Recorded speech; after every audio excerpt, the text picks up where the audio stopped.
আমার আর কি বা হারার আছে? মানুষ, স্বপ্ন, নাকি সময়? কিছুই তো আর হারাবার নেই। আমি তো হেরে গেছি কত আগেই। আমার মস্ত উঠোন সীমা কত দূর প্রান্ত, যা খালি চোখে দেখা যায় না, ছেড়ে গেছে অনেক আগেই। চলে গেছে এবড়ো ভাবনারা, ভুলে গেছে ফুসফুস প্রাণ ভরে শ্বাস নিতে এখন। ভুলে গেছে চোখের পাতাটাও পলক ফেলতে। আর হৃদয়, ও বাগানে তো আর ফুলই ফোটে না। যা ছিল ভোরের সূর্য ওঠার আগেই ঝরে গেছে ফুলের পাপড়ি সব। এখন যা আছে শুধু রক্ত মাংসের নিথর দেহখানি। আমার তো ছিল পাহাড় সম ভাবনা, হিমালয়ের চূড়ার ন্যায় স্বপ্ন, আর আবেগে ছিল সমুদ্রের মতো বিশালতা। কিন্তু তারুণ্যের বেলায় সে দেখি, একই বেলা গড়িয়ে গোধূলির লগ্ন যেন ভৎস্না দৃষ্টিতে তাকাচ্ছে। কোথায় গেল সেই কৈশোরের ছোটাছুটি, যৌবনের মহাসঙ্গীতের সুর, তারুণ্যের উন্মাদনা?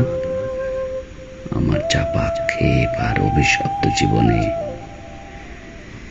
এসব আর আসবে না জানি।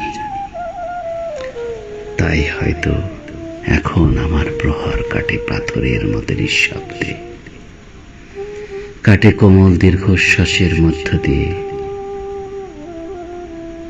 মানব চক্ষুর আড়ালে পাথরও যে কাঁদে, জানা ছিল না, এখন জেনেছি। এমন শব্দহীন জীবনের কি বা মূল্য আছে? না আছে পরিবারে, না আছে বন্ধু মহলে, আছে শুধু তারুণ্যকে অবজ্ঞা করা অবহেলা।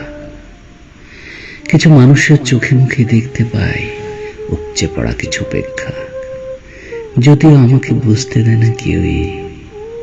কিন্তু অন্তর্দৃষ্টির সাথে লুকোচুরি খেলতে খেলতে অনিয়ন্ত্রিত ভাবেই বেরিয়ে আসে একটা সময়। তারুণ্যের উচ্ছলতায় ভুবন ভরানোর রাজ্যে যখন ছিল অনিয়ন্ত্রিত বিচরণ, তখনও ছিল লাগামহীন ভালো লাগা আর ভালোবাসার ছড়াছড়ি। আজ সেগুলো কোথায়? জানি সেই দুরন্তপনা আর আমাকে স্পর্শ করবে না। এখন সে জোয়ারে